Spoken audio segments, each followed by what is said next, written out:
how's it going? So you guys have asked me probably in every single post I've made for a long time about school. Everybody keeps asking, you know, where do the kids go to school? What grades are the kids in? Owen really wants to be part of this video by showing you guys his trucks. And everybody wants to know, are they homeschool? Are they public school? Are they private school? What are they doing?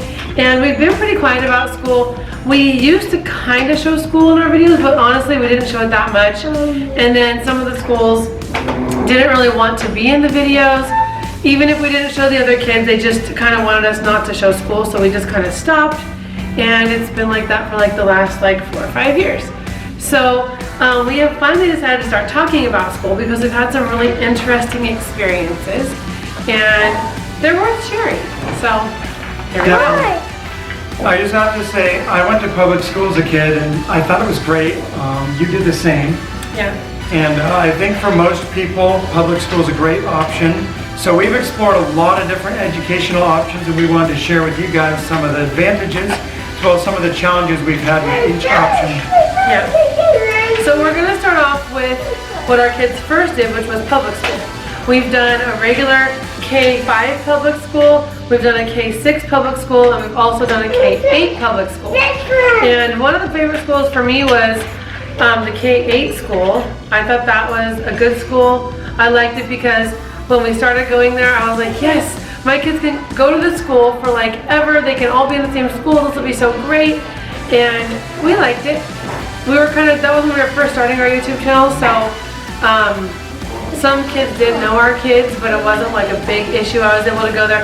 It was also easier for us when we went to that school because the principal was at our wedding, okay? Like we knew people there. These are people at the school that I'd known, like teachers that taught in my school as a kid. So I think it was a really nice place for our kids to attend school just because of that history. So we liked that. But then as you guys know, we've moved a handful of times. So we've had to find new schools. Yeah, and I wanted to add like 2 positive things about that school as well. They had a great like band orchestra program. Yeah. Director there was fantastic. They let Alyssa join band when she was in what, 3rd grade. 3rd grade. Yeah. So you were supposed to be in like 5th grade. Yeah. But they let her play the clarinet in the band. And it was just a great school. Yeah.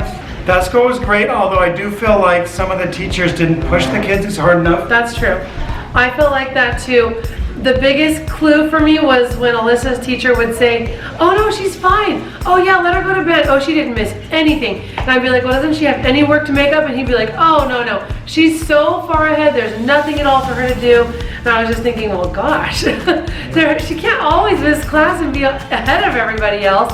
So I did feel like they could have pushed Alyssa a little more, and they did do a little bit of teaching to the lowest in that school, but it was still overall a good school and an overall good experience for the kids. So we moved, like I said, and we went to a K-5 school, right? I think so, yeah. And at that point, our YouTube channel was a lot bigger, and that's when things started getting a little crazy for us, because of course the very first day of school, people at the school knew about the channel. And it just made it interesting. When the students are telling the teachers about us all the time, the teachers start to find out about the channel, and then they're watching our channel when they probably never would have watched it to begin with. And that could just get a little weird sometimes when the teachers know a little more about you than they should. And it's not because they're fans, it's because they just wanted to find out stuff about you. So then it becomes sometimes a little bit awkward. Yeah, and we noticed as soon as the twins' kindergarten teacher found out about our channel, she started marking them tardy every day. Yeah. And this is how we knew it was fake, was because kindergartners almost always have to walk in a gate and then they stay with their general classroom. They don't get to walk all around the campus because it's a little safer for them when they're first starting school. So if anyone was going to be late, it would be Alyssa and David, because they'd have the opportunity to go to the recess playground, walk around, do whatever they want. And if you're late as a kindergartner, you have to walk through the office. So we were like, there's no way our kindergartners are late when we're dropping them off and they're going in the gate. They can't go anywhere, they go to the classroom. So and they play for 15 minutes first. Yes. While the other kids go to class, the kindergartners play 10 to 15 minutes. Yeah. And then they line up and then they hang their backpacks up. They have their whole routine of going in. Yeah. So even if you were like 5 minutes late and you went through the office, they shouldn't be tardy because they would get there during the But we weren't even going through the office. We weren't, because it's a whole routine. You have to go check in. Yeah. Hey, I'm tardy, and sign in and park your car and like. So we were on time, but somehow we were getting marked tardy. So that was like the start of some of the problems. It was like just teachers finding out about the channel, having some weird issue about the channel, and then taking it out on the kids. Comparing the school we're talking about now to our next public school though, I will say they had something good, which was they didn't overload the kids with homework and schoolwork, especially if you were leaving town. Now, as you guys know. Except for Alyssa, she had a lot. That's true. She had like 4 hours every night. She did have a lot. But we still loved her teacher. She had a good teacher though, yeah. And we were glad for that experience. So. But I mean, they didn't overload the kids, and they were nice about us doing business trips because we do travel a lot. We have a lot of events we go to, and we really were trying to balance our life while doing all this crazy YouTube stuff, having all of our kids, doing sports, doing normal family stuff, still doing the business side of stuff. And it's just a lot to balance. So we were doing all of that, and then as you guys know, we moved again. So we went to a new school, and the very first day of school, now our channel is even bigger of course, we have even more people that recognize us at the school.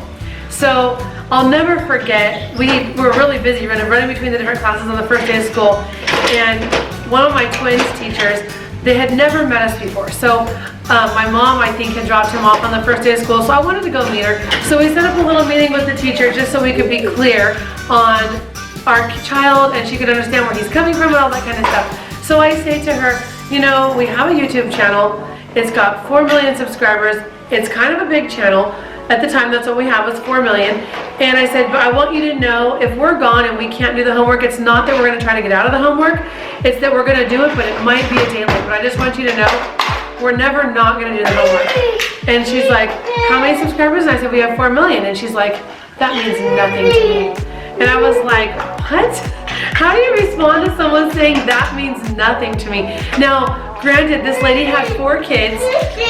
2 of them were in high school, and I'm just thinking, like, there's no way your kids don't know what YouTube is. And there's also no way they wouldn't think that 4 million subscribers is cool, especially a couple years ago when it was harder to get subscribers. So that was just weird, and that of course started the teacher hating us. And I didn't say anything back to her when she said that. You know, I was just kind of like, wow, okay. I'm a little in shock. But you know, what do you say? What do you say?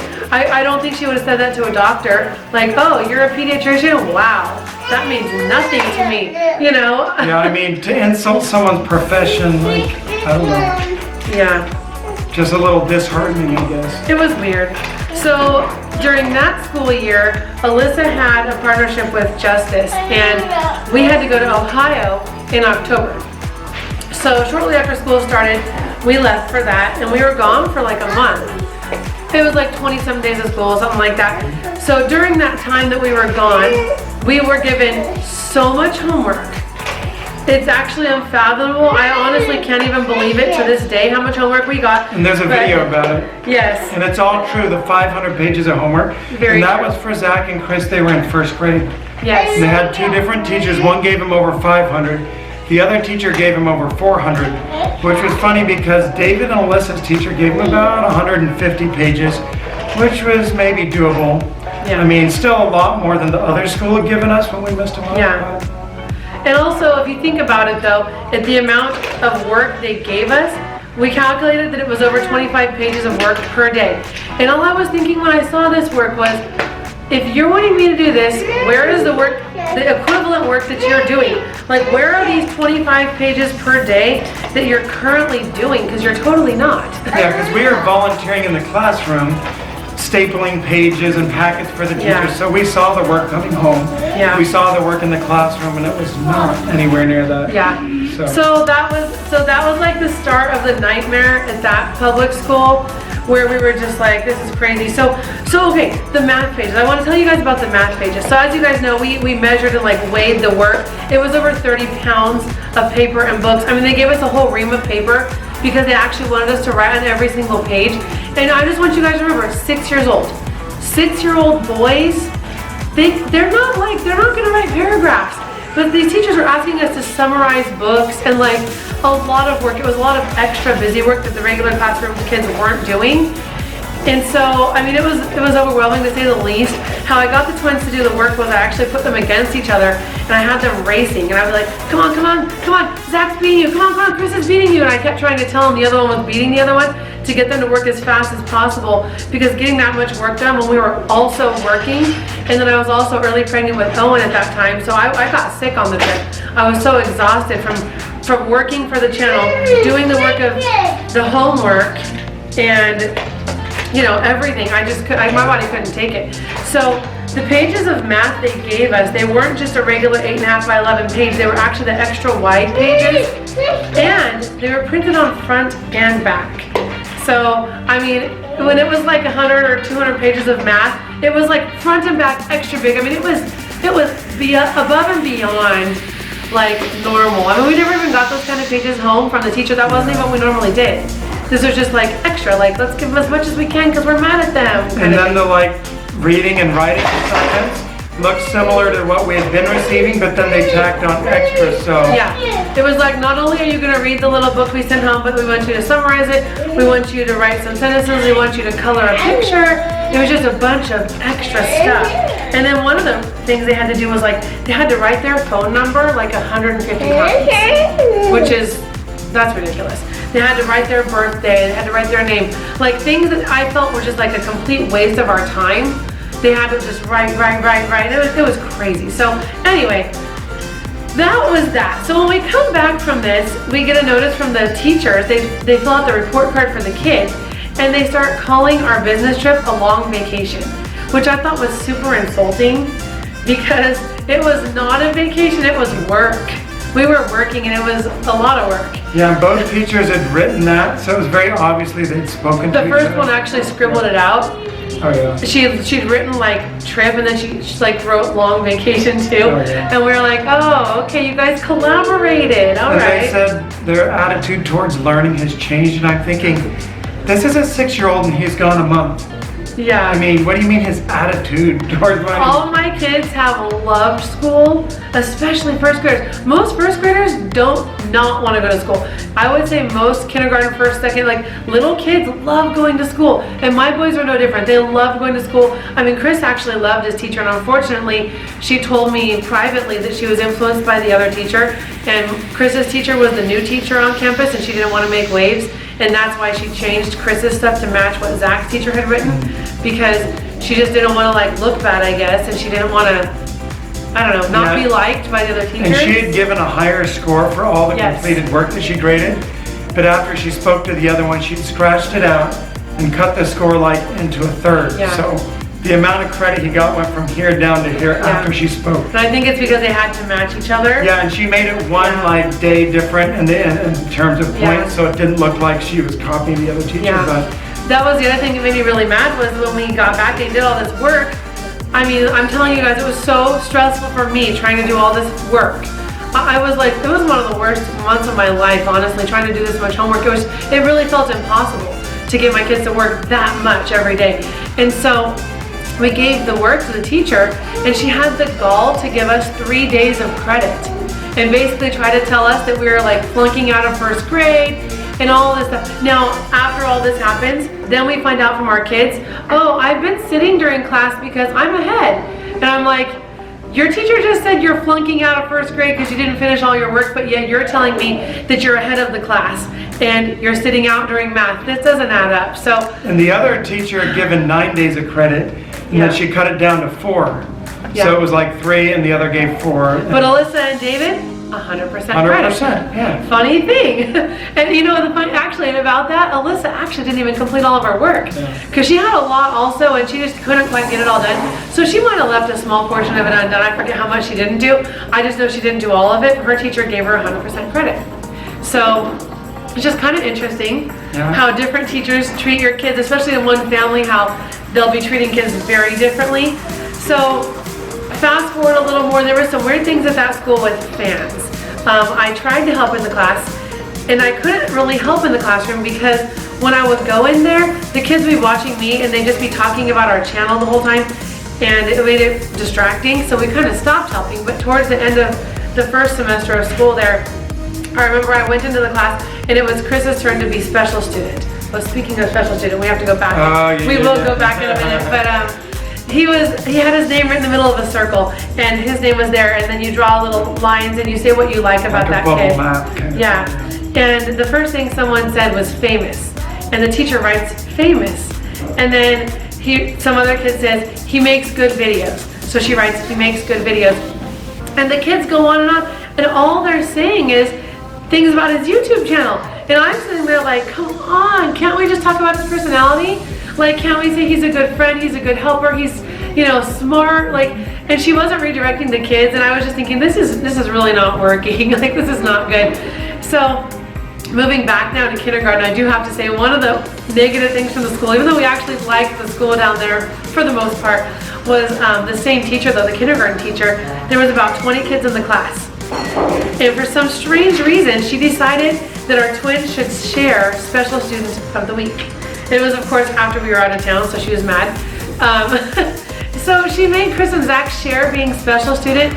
Not only did they have to share, but they shared on a week that was a short week because of a holiday. So there was 4 days of the week. Yeah. And then she had Chris and Zach, she told one of the twins, if you give up like your reward tickets for your good behavior, then you can be the light turner offer or something. So one of our twins like gave up his reward tickets in order to like, remember that? Like to do something for special week, which is so wrong. I'm like, you don't trade your good behavior points to get the special week that you already earned anyway. So you bring home like a yellow card instead of a green card or something. It was really weird. I don't know.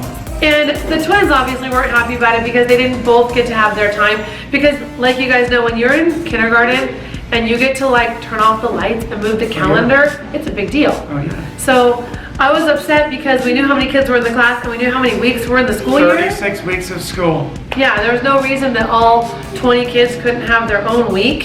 So I actually made a video in response to that. She doesn't know because I didn't target the school by saying the video, but the video was twins forced to share, and it shows Zach and Chris wearing my blue like workout pants. Yeah. One in each leg of it. So yeah, that's the video I made where I just like, you know what, I'm done with this. I'm done with my twins being treated as one person. This is ridiculous. So I made a video in response to that. It was a little bit of a spoof, but it was a direct response to her making them share special week, which is why it was filmed during kindergarten.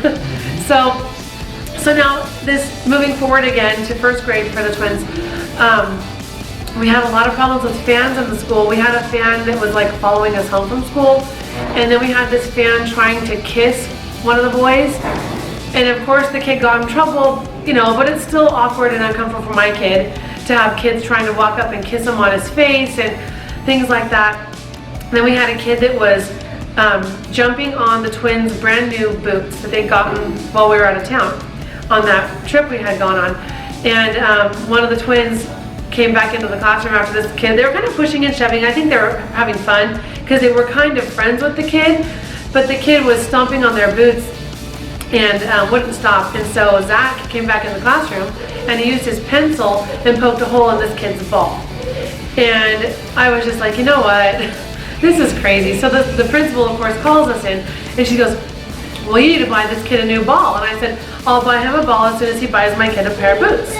Because I was like, there's no way I'm gonna buy him a ball when he instigated this by stomping on their boots. Just because it's clothing doesn't mean that it's not still valuable. And obviously Zach didn't want his brand new boots getting stomped on in the mud. So they kind of dropped that issue. But for me, that was one of the last straws where I was like, okay, this is not working for us. Yeah. Unfortunately, Alyssa has a great teacher. And we're gonna have to leave Alyssa's teacher. But David, on the other hand, is also really, really well behaved. And David would be sitting in the class and get ignored. And this was happening for David since kindergarten. He would be so good. He'd just be sitting there. If he didn't understand, he'd quietly sit there. And his handwriting in 3rd grade was worse than our twins' handwriting in kindergarten was because he was just getting ignored. He didn't understand the math. Well, she just let him sit there quietly because there's a lot more kids that are misbehaving and screaming and doing things. And if David's being good, why do I need to talk to him? So we felt like David was starting to fall behind in school simply because he was good. And there was quite a few behavior issues in his classroom. So one of the hardest decisions we ever made in our whole parenting probably was taking our kids out of public school. we were like terrified. We felt like our family didn't support us, and so we felt like we were very alone. And we had people telling us, if you homeschool your kids, they're gonna be dumb, they're gonna be socially awkward, they're gonna be this and that. And so it was really hard for us to feel like we could do it. We didn't think we could. And we finally were like, we're just gonna do it. We're gonna make the decision, we're gonna do it. It was very stressful for us, but we took our kids out of public school and we decided to homeschool them. That was like about mid-year, maybe a little past the mid-year mark. So we kind of did that for the rest of the school year. Yeah. Because I have a lot of experience in education myself, I do know a lot about different math curriculums, so I felt like Matt has his master's degree in math, and he was a public school teacher for over 10 years. So he does know a lot about education and teaching, so we felt like we had that on our side. Yeah, that is one thing, but it's a whole nother animal teaching your kids than it is teaching in a school. So Yeah. it's still a big challenge. Yeah. But we did it, and to make a long story short, when we came back a few years later, and Zach and Chris, for example, were tested in 4th grade, after being pulled out mid-year 1st grade, they were right on grade level as far as math and reading and writing. Yeah. So After 1st grade, we took our kids, we homeschooled, and I didn't think we did like the best job, to be honest. I felt like, oh man, we're not doing a good job, and I was worried about it. But when our kids went back to a public school and they were tested and they were not even behind, I was like, you know what? Homeschool might not be so bad after all. We might not be failing our kids after all. So we also tried private school. Michael did private school and we absolutely loved it. If we could do it for all of our kids, we would. Finding a private school that was like Michael's would be tricky, but we loved the school he was at, and it was a great experience. But we found a charter school also. we also did public homeschooling, which is where you go through a charter school, and the state actually gives you funding, which is nice, because when you're paying taxes, you want some of those tax dollars to come back to you and help you with your schooling. So they give you a budget, and you buy books, and you can even get math tutors, writing tutors. Some people will even use it for like music lessons or horseback riding lessons, and we did that for a year and we liked it. We had an education coordinator that we spoke to once a month and had a meeting with, and we had to turn in PE logs once a month. Those had to be handwritten, which was kind of a pain, but overall that was a good experience. Yeah. Amidst all the different kind of homeschooling options we were doing, we still felt like, are we like depriving our kids? Are we not letting our kids get the full experience of school? So we really started to worry about it.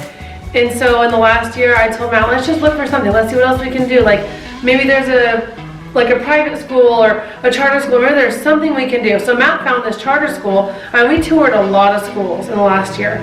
So we found this charter school, and we were like, you know what? We should try this out, because maybe our kids will love it, and we will realize that we were depriving them of, you know, being in social things, even though you guys know we put our kids in everything. Everything we earn, we literally do put back into our kids. And our kids were taking everything from like horseback to every instrument they wanted. They were in choir, you know, scouts, gymnastics, soccer with private soccer training, basketball, baseball, like literally anything they want to do, we make sure they get a chance to do it. So we love the fact that, even like art lessons, like, yeah, just everything. So we love the fact that homeschooling allowed us to like give our kids a ton of opportunities. It really opened up our schedule and gave us a lot of free time. So we still, though, we're like, let's just put them in this school. So we found this school, and like usual, first day of school, now our channel's got, you know, 8 million subscribers. So we've got even more people that recognize us on the first day of school. And of course, the word spreads very quickly to the teachers. And then, you know, we like the school. It had really good administration. They were really nice, really helpful to us, and friendly. But of course, there always has to be one teacher that like makes waves. There just has to be. I feel like it with this many kids, you just can't get all good teachers. I think that's just what it is. Yeah, that's right. I don't know. It was nice because there was some flexibility, and the grading was based on work completion, not attendance like the other public schools. Yeah. So if you were to show up late because you had some business opportunity in the morning, or you had to miss a day once in a while, it wasn't that big of a deal. Yeah. So we liked the school overall. It was good. Our main issue is with the most recent school, the amount of homework that was given. The kids were given like tons of homework, and it was all online. There was no written work, and I feel that kids should be learning to read and write and use their hands. I think when kids are already playing iPads all day long and on devices, our kids don't play video games, but a lot of kids do play a lot of video games. So I feel like there's already a lot of screen time. So I didn't agree with the method of homework being like, let's read online books. Let's do online math. Like, I don't agree with that. So I feel like there should have been more handwritten work and less screen time, because my kids were like, my eyes hurt, you know, things like that. And I'm like, that should not be happening at your age. But when it's 5 hours of work, and a lot of it wasn't like do a lesson and walk away, it's do 45 minutes and walk away. So they literally had to sit there for a period of time in order to finish the work. They couldn't just get their work hard, work fast, get out of there. So little things like that, I didn't agree with that. And then as far as the kids, like the twins had a fantastic teacher. She was a musician and she really loved them. She really got to know them and appreciated their musical side. So they had a really great teacher, and honestly, I would let them go back to the school if they could have her again for another grade, because she was a great teacher. Absolutely. The things that we didn't agree with, though, were sometimes we heard of these weird group punishments that were happening, and I think it's because some of the classrooms had like 60 kids, so they couldn't control the kids very well. So the kids would be punished by going to sit out in the sun on the blacktop. And that's never an okay punishment. So I wasn't happy to hear about that. The other punishments, careful, Owen. Hey, let's go play over here, bud.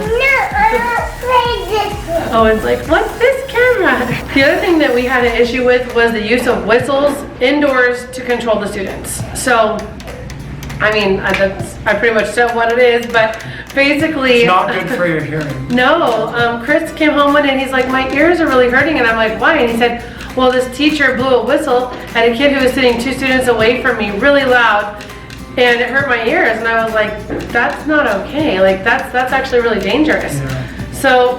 But it wasn't his teacher that we're saying great. No, it was a different teacher who was doing the whistle blowing. Yeah, it wasn't his actual teacher. But regardless, so I felt like there's just some weird things, like just with punishments and classroom control that I didn't appreciate. So I don't know. Some of the grading policies were interesting too. Yeah. Something Kristine didn't mention before we talk about the grading policies is the homework was all put on the weekend. At the beginning of the year, they were letting them do it during the week a little more.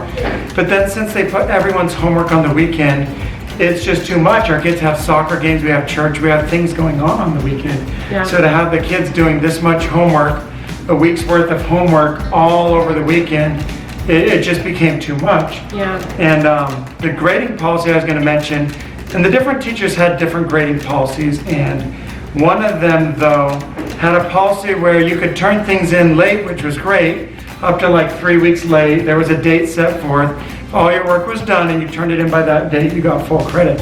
But if you did something 1 day early to try and free up your weekend, you got 0 credit, which I thought was kind of weird. Like, and I clarified with the teacher, I said, so let me clarify, you get full credit for late work, but 0 credit for early work?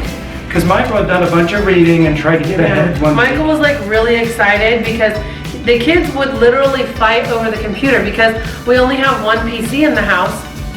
So when the kids all have tons and tons of work, they're all trying to do the work. So one of the kids would be on the computer doing his work, and he would get up to go to the bathroom, and a kid would spy the computer being open, log that kid out, and quickly log in, and then we have kid number 1 coming back like super mad, like, I was in the middle of this, you know. So it was like this huge drama sometimes about who gets to use the computer, and they were arguing over the work. So Michael decided and they didn't want to go to bed on time either, because I've got to stay up and finish. I'm like, dude, it's 1 in the morning, you can't stay up this late doing your work.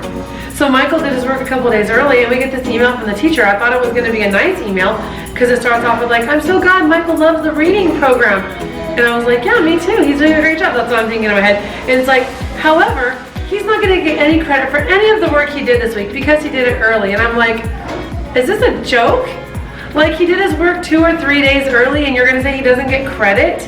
I'm like, heck no. So I said to Matt, I was like, Michael will be doing no more reading at all for this week. He will get credit, and if she doesn't give him credit, I don't care because I know he did it, and that's ridiculous. So Yeah, that's not Like, a proper whatever. way to really measure the academic progress of a student. You've got to give No. people the opportunity to push themselves ahead. You could teach to the lowest, you could teach the middle, but you've got to teach to the highest too. Because Michael was doing second grade work in this first grade class. Yeah, like a week later, she's like, by the way, Michael needs to not do any more first grade math work. It needs to be only second grade math work. And then she said something about how Same with reading. the reading, There's he needed to do something else second here. grade reading. But then also in the same breath, by the way, you didn't do enough homework, so you might fail first grade. I'm like, wow, deja vu. Another one of my kids failing first grade. Okay. And I honestly wanted to say, I didn't say it, but I wanted to say, you know what? Test him, please. Test him. Because I already knew leaving kindergarten that Michael was reading on a fourth grade level. So I wasn't worried at all about Michael's academics. I knew Michael was on track if obviously he was ahead, because his kindergarten teacher was absolutely fantastic. She was teaching him Spanish, and she like pushed him. The second he read something, she'd find out something new to read. I mean, she was a fantastic teacher. So I was just like, no, don't you dare tell me that my child who loves to learn isn't doing well, because that's not even true. And don't also say he has to do second grade work when you're going to also tell me he's flunking first grade. Like, that just doesn't even make sense. Yeah. Same thing, the twins, when they were in first grade and we took our long vacation, our month trip, they were tested when they came back, and they were at or above grade level on all subjects across the board. Because the vice principal had said, well, why don't we test them at a third grade level? The teacher can just give them a good grade. And they tested, and I think the teachers were mad because they saw our kids were at grade level or above. And so because the teachers didn't want to give them that grade, the administrators didn't have the power. The teachers did. So it's whatever the teacher says, that's what's going to go on the record. So. Yeah. So with our most recent year of school, we kind of just decided, with all the like whistleblowing, weird homework things, and just weird stuff, like, I don't know, I didn't really like that the kids were learning a lot of bad things. I feel like sometimes I honestly wonder, who are these kids' parents? I honestly wonder that, because I'm thinking of what I teach my kids and what I allow my kids to say and do. And then I think about what my kids are telling me other kids are saying and doing. And I'm just wondering, like, what kind of parent allows their kid to act like this? This is crazy. And so like kids eating weird things from the trees outside, or and these weird things. Yeah, just weird stuff, and also inappropriate things that no parent wants their kid to do or say. And I was not happy. There was like another first grade kid whispering profanity into Michael's ear, and Michael didn't know a single curse word going into first grade. Thanks to our most recent public school, now he knows all the bad words in the whole English language. And I'm like, that kind of makes me mad, because he was really sweet and innocent and he didn't need to know those things. But some parents obviously don't have any like boundaries when they raise their kids. And I understand some of you probably watching this swear in front of your kids and don't find a problem with that, but I find a problem with it. And I don't want my kid being told things that I didn't teach them. So I was kind of annoyed with like some of that stuff, and like that compounded with the yelling, the whistleblowing, the weird homework stuff, you know, all of that. We were just like, you know what? Homeschool is looking better and better. You know, having control over your kids' education and like what they're assigned and when they do it is actually a really nice, empowering feeling. And being able to control some of the media that they're shown is also nice. So we just were like, you know what? Let's go back to homeschool for now. Let's just take our kids out. Let's do our thing. Let's just, you know, the kids are not behind. We're not doing as bad as we thought. We gave them the experience of going to school. All the kids agreed they weren't really enjoying like the atmosphere because of the negativity. You don't send your kid to school for them to be hated. You send them to be trusted in someone else's care who will hopefully love them and care for them and want the best for them. So when you feel like your kid might not be getting that loving feeling, it's not a good feeling. So yeah, it's been tough, because we bounced around and done a lot because we care about our kids and we want to have the best education experience for them, balanced with childhood and family time and everything. Lissa's always been like the loved one of the classroom. Her teachers have always loved her. Yeah. We don't really have anything really negative to say about her teachers. Like the biggest thing she had at the last school was she didn't have a place to sit. There was this little like bench. It looked like it was for decoration. We saw, parent night, and then we find out that her back's hurting at the end of the day. And she said, oh, well, there's no place to sit. She finally told us, she's sitting on the floor or like on a bench, and I'm like, what? There's no desk? Like, what are you talking about? I said, I will buy you a desk and I'll put your name on it and it'll sit in that classroom. But she like, no, that'll be weird. And I'm like, I'm willing to, because you need a desk. So it's kind of weird stuff. Yeah, and like David, he's always been good at school as well, so he's been ignored and not had the attention he needs. And I know it's hard, because I've been a teacher. When you've got 30 kids and you're supposed to individualize for all of them, that's a tough thing to do. But like when he was in 3rd grade, the end of the year, they sent home this thing a couple months before the end of the year. Whoever has their times tables memorized by this date gets ice cream. And I'm thinking, well, how much time are we spending per day on the times tables? Because I was a long-term sub for 3rd grade when I first started my teaching career. And I had the kids practicing at least twice a day, their speed drills, the multiplication facts. And it seemed that they weren't really practicing that at school. When your kid's at school 6 or 7 hours a day, there should be ample time for every kid to be able to practice and memorize their times tables. But he wasn't progressing in that. And I just feel like not getting the updates. When you ask a teacher, hey, how often will we get an update on their progress? Oh, well, report cards are every 12 weeks. And I'm thinking, so 3 times during the school year? When I was a teacher, I could do daily reminders home. And it's not that hard of a thing. Or even every 3 weeks, you could have something sent home, a progress report. So I just feel like the infrequent progress reports is another issue, and that could have to do more with each school and the way that they communicate with the parents rather than maybe individual teachers. So I think Matt likes homeschooling because you can monitor your child's progress at a more quick rate. Yeah, you can frequently, daily monitor. You know what they're doing. All kids have gaps, right? Yeah. They're gonna get some gaps in homeschooling. They're gonna get gaps in private or public schooling. Everyone's gonna have strengths and weaknesses, but at least we know what those strengths and weaknesses are. Yeah. A lot of parents come in. When I was a teacher, you meet with these parents and they just look at the end grade. Oh, is it an A, B, C, D, or F? And that's all they want to know. They don't know if Billy knows how to add and subtract but can't. You know, they don't know the specifics of where their kid's at. And so I guess to wrap everything up, I would just encourage parents, whatever form of education you're doing, just try and get a little more involved so you really know what's going on and what your kids are learning. And ask your kids questions, because this is funny actually when you say that, because I got to know some of the parents at the most recent school that we were at, and I said to one of the moms, I'm like, hey, did you know that the kids are getting whistles blowing up their faces in the class? And she's like, no, she had no clue. She's like, oh my gosh, I'm gonna ask my daughter about this. And sure enough, she talked to her daughter and she said she found out that it was true. Her daughter had experienced that also. And she said she was shocked. She had no clue what was going on and she couldn't believe it. And you know, I was like, I know. But my kids are the ones that tell, and this is the other funny thing. The teachers at the school, this is one of the most wrong things I think I've seen anyone do, to be honest. Sometimes when you're an adult and you're in a position of authority, it's easy to convince someone younger and weaker than you that they've done something wrong when they have not. So my kids had a discussion with the teachers at school. This is a whole class discussion. And of course they were told not to tell the parents. So my kids knew that they should directly come and tell me what happened. So my kids came home and told me that the teachers were telling the students, you guys are making us lose our jobs. You guys are gonna get us fired. You guys need to stop lying to your parents. You're all lying. You're lying to your parents and you're all telling your parents things that are not true. You're telling your parents that we're making you sit in the sun and all this stuff. And I'm thinking like, because you are making them sit in the sun. And so the teachers were literally psychologically telling the kids, like messing with their brains, convincing these kids that they've lied to their parents. And the teachers are telling the kids, you need to stop lying to your parents. And then I was like, this is crazy. And on top of that, don't tell your parents we told you this. And I said to my kids, I'm glad you guys told me. You always tell me. So I feel like some weird stuff can be going on and you might not even know because the kids just don't say something, or the teachers tell the kids like, okay guys, let's not talk about this, or whatever they say. Or like in my kids' case, they convince the kids that they've lied to their parents when they haven't.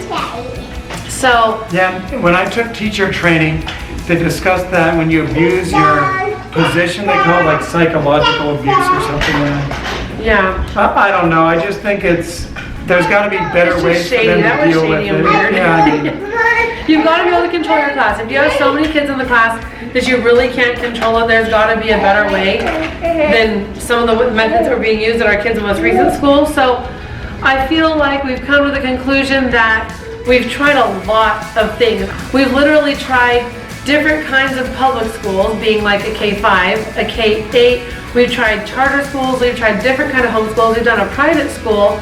So I know you guys have been asking, like, what are they doing for school? And that's why the answer is complicated. We've been doing a lot of things, and it still will continue to be complicated. Yeah, homeschool's going still to high a lot of school work. next year. Yeah, and Alyssa's going to be going to high school, which that is crazy. That doesn't We'd sound like real. her to be in like a music program like band. Yeah. But we need to figure out how that's going to work, because if she's going to do like a online program or some other program where she can go on campus 3 or 4 hours a day or something. Yeah. We're not sure, so we're trying to figure that all out now. Yeah. So that she can still have that experience. And I know a lot of people say things like, oh, you can't shelter your kids forever, blah, blah, blah. But you know what? I don't really care. Like, I want to shelter my kids, and I like sheltering my kids. Yeah, they're going to learn bad things, so why should we hurry into that? It's not like they're going to grow up and they're not going to be able to be functional adults. I think they will. They've seen plenty of worldly things, so I think there's nothing wrong with letting your kids fully enjoy and live out their childhood. There's nothing wrong with that. There's nothing wrong with like the first 15 or so years of your life just being a kid, just like enjoying it, because your adulthood is the majority of your life. So acting like, well, they need to know the curse words by the age of 7. No, they don't. Maybe that should be their spelling list or their vocabulary list. Not. Yeah. Yeah, but really, so I don't feel like, I know that's what some of the people like to say, is that they don't think that I'm letting the kids see enough of like the worldly things, but I don't agree. And this is how I've chosen to parent, so I guess we'll see how my kids turn out. And if they can't function as adults, I'll be like, dang it, you guys are all right. But hopefully that's not going to be the case. Hopefully my kids will all grow up and they'll be responsible, respectful adults that had a really fantastic childhood. That's what I'm hoping. Yeah, I think that change is actually a good thing. We've had a lot of people tell us, well, you know what? I was in the military, I moved around, and I benefited a lot from the change, meeting new people in different schools, different programs, different settings. And I think it is a good thing to put your kids in a different school or a different setting where they can maybe not have that same bubble of comfort, where they either have to make new friends or meet different teachers. It's always an opportunity for growth, I think, when you move somewhere, have some form of change. And our kids still have the stability of knowing people, because we have church, we have activities, we have soccer, we have players on our soccer team that we've had in years past. So we still have the stability of some of those longtime friends. Choir as well. Yeah, they've been in the same choir now for like a handful of years. Even in Hawaii, where we're living now, we've got the same kid in our soccer team that we had a couple of years ago. We have some of the same friends. And so I feel like our kids are building those relationships, but they're getting to do it in a really unique and different way. And I also realize that our life is a lot different than a lot of people, because we have a lot of kids. We have a YouTube channel that blew up. Our YouTube channel's got a lot of subscribers. It's a huge job. So it's just different. I understand that our life is a little different than everybody, and that homeschooling might not be for everybody. I know that obviously most of the world does public school, I would guess, most of the US at least. And who knows, in the next year or two, with all the crazy things going on with YouTube, maybe our kids will all be back in public school for the remainder of their education. Who knows? Yeah. So if things settled down and our kids could just go to school without everybody just wanting to talk about our YouTube channel to them, then I feel like we would be able to go to a public school. But like, it's just so hard to go to a public school, because everyone just like, I don't know, they're so enthralled, they want to like just, I don't know, it's hard to explain. they want to talk about it. They'd walk up to our kids and say, when are you going to post another video? And this was when we were posting every single day. And then they'd just walk away because they didn't know what to say. This was like 4 or 5 years ago. Yeah, instead of saying, hi, my name's so-and-so, let's go play on the playground together, it's more like, when are you going to post another video? And then they walk off. And they like try to, like, if I'm ever trying to film the kids even in private off to the side of the school, some kid will like run up and they like want to be in the video, and or they'll ask like, can I be in a video, can I be in a video, like things like that, which is fine, I don't mind it. And honestly, I've never quite felt so popular as I felt when I went to go help in Zach and Chris's class. in first grade. I mean, I had more friends than I've ever had at school. I mean, I'm not kidding. I had like this huge crowd of kids all trying to say hi. It was pretty cool. So there's definitely been some positives, and I don't want you guys to feel like we're only telling you the negative things, but obviously the drama and the weird stuff are the main factors in our decision making for leaving public school and trying different things out. So that's why we bring all those things up. But there's obviously been plenty of good things, plenty of friends. We've had school friends in our videos. And like I said, we've had some fantastic teachers that we're still friends with to this day. So we have made some great bonds with people in education. So it's been an interesting ride, and we don't know if we're doing it right, but we're doing our best. And hopefully it is the right way. Yeah, stick with us. We'll have more updates as Alyssa starts high school. But this is like a big video for us because we have not talked about school. We literally have not spoken about it. We didn't even want to mention homeschooling because we were actually afraid of the stigma still. That even and you the guys privacy of our children and their safety, because we don't want people figuring out, oh, they go to this school. So yeah, we didn't want to mention anything about school. We were just like, let's not talk about it. Let's just keep it to ourselves. But now that I feel like we've spoken about homeschool and that's what we're doing at the current moment, I feel like we can talk about it now. And I can show the kids doing homework, and we can talk about what curriculum we're using and different homeschool things we're doing. So I'm kind of excited about that because it's literally, I haven't said a word. It's been like 3 years that we've been like basically doing homeschool, and we haven't told anyone. So it's almost like, now they know. Now we can just like go on, and everything's out in the open, and so. Too bad all the comments on YouTube are off. I know. Otherwise we could go respond to your comments. I know. And if you're watching all the way to the end of this video, you're awesome. Because I know this is a long one of just us talking, except for Owen like hitting the camera tripod and handing me cards every other second, but yes. Anyway, we want to thank you guys for watching, and go to Instagram or Facebook to tell us your comments and feedback, because we obviously do want to hear them. And I know I'm probably going to go back and I'm going to realize, oh, I forgot to say this, I forgot to say that. So don't judge if the story's not all the way there. Just realize that I did my best trying to recall everything I wanted to tell you guys about school. So yeah, we'll see you guys soon. Bye.